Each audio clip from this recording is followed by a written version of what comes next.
Bonjour les amis, je vais vous faire voir un truc. Voilà, je vais laver par terre. Et oui, je fais le ménage aussi. Enfin, j'aide ma femme. Donc, quand le bidon est vide, bon ça y est, ça mousse plus. Quand il est vide, en faisant ça, je essore le bidon, excusez-moi. Je vide sur le bouchon. Comme ça, quand je lave le bouchon, j'enlève le maximum de produit qui ne va pas aller bêtement dans la poubelle. Ce qui en reste, ouais, j'en mets à côté en plus. Voilà, comme ça va à la déchetterie et il n'y a pas de pollution de produits dessus. Et puis en plus, je veux récupérer. Hein, autant que ça soit utile. Alors c'est économe et pour l'environnement. Pas bêtement, parce qu'il y a toujours un fond, pas grand chose, mais il y a. C'est-à-dire que, quand une fois que c'est vide, vous le mettez au repos. Tout le produit qui est déposé sur le paroi, il va redescendre. Là, vous apercevez que vous avez vraiment un petit fond, un fond de verre. Hein, voilà. Alors, deuxièmement, le mieux, ne prenez jamais de l'eau de robinet. Là, c'est un seau que j'étais puisé dans un tonneau que j'ai mis à côté d'une gouttière de ma maison. Hein, et j'ai mis un tonneau, ce tonneau plastique que j'ai acheté au Bon Coin. Ça se vend ou quelqu'un le donne, c'est en plastique. Qui a servi, ce tonneau, je crois que c'était de la lessive industrielle, vous savez, pour les grosses machines. Donc moi ça je l'ai lavé, hein, c'était de la lessive, c'était pas dangereux, le tonneau. J'ai lavé le tonneau, j'ai mis à côté de la gouttière et à chaque pluie je récupère l'eau, de l'eau de pluie, complètement neutre, voire même acide à cause de...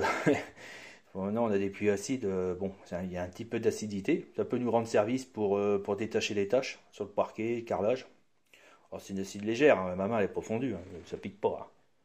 Voilà, mais c'est léger quoi.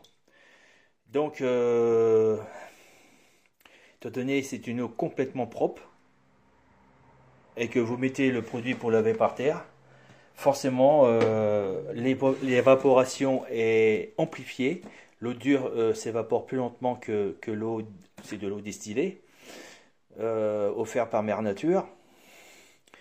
Et donc, quand vous lavez par terre, vous n'avez pas de traces. Parce que si vous prenez de l'eau de robinet qui est chargée de calcaire, quand ça sèche, vous avez des traces blanches. Votre carrelage est propre, mais vous avez des traces blanches.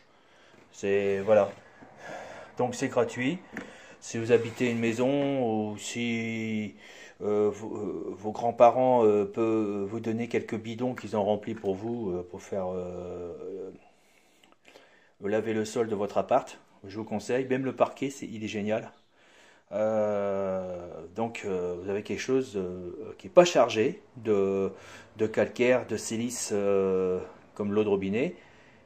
Étant donné qu'il est hyper neutre, forcément il absorbe facilement les particules de poussière du parquet qui restent dans le seau, qui n'est pas aussi redéposé. Parce que l'eau dure, vu qu'il est déjà chargé, ça lave le sol, oui, mais l'eau a plus de mal à absorber la poussière de terre.